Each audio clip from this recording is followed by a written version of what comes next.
मैं परिवार के वरिष्ठ होने के नाते मैं क्षमा चाहता हूं और आपसे ये अनुरोध और आश्वस्ति मांगता हूं कि अब अगले 3 घंटे आप हमें मुझे दे दें तो हम कुछ ऐसा कर जाने के प्रयास में हैं कि अगले 3 वर्ष तक आपको ये रात याद रहे, ये परशुराम भगवान के जन्मोत्सव याद रहे। इस कार्यक्रम में एक दिक्कत ये है कि जो सबसे अच्छे श्रोता हैं उन्हें पीछे जगह मिली है, जो पीछे से ताली बजा रहे हैं।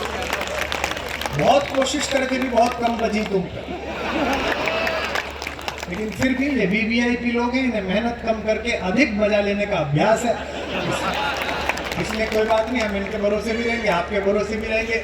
मैं माँ सरस्वती के स्तवन के लिए, भगवान गणपति की आराधना से पहले मेरे बाबा ने रामचरितमानस में पहले वंदे वाणी विनायक, वाणी की वंदना की।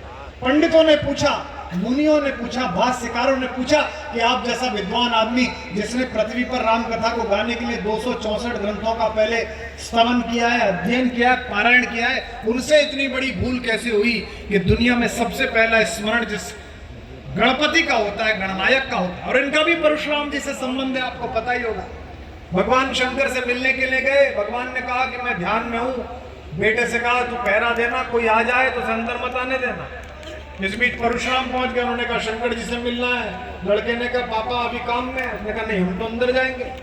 बोले तुम कौन? बोले हम उनके बेटे। बोले कोई बेटे बेटे नहीं, अंदर जाना है, मुझसे युद्ध करके जाना होगा।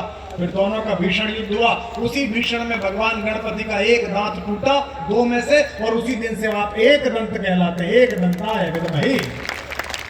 तो वो भी है।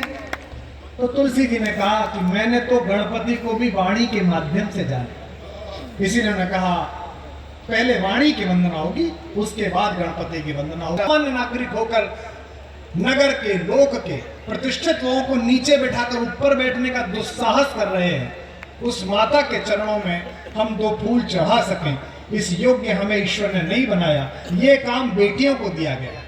पूजा का समय हो तो घर में कोई कितना भी दीप्तिवान पुरुष हो, पूजा की थाली तो बेटियों के, बहुओं के, बालिकाओं के हाथों में शोभा देती है। इस मंच पर पहली बार एक कवयित्री यहाँ पर, से नाम भी परिवर्तन हो गया। उन्होंने मुझे नाम बताया, प्रिया श्रीवास्तव दिव्यम। मैंने कहा तो बड़ा कई किलोमीटर का नाम, इसको बदल दो। उसने कहा सर आप बताइए। तो आज से इस कवयित्री का नाम हुआ दिव्यम प्रिया।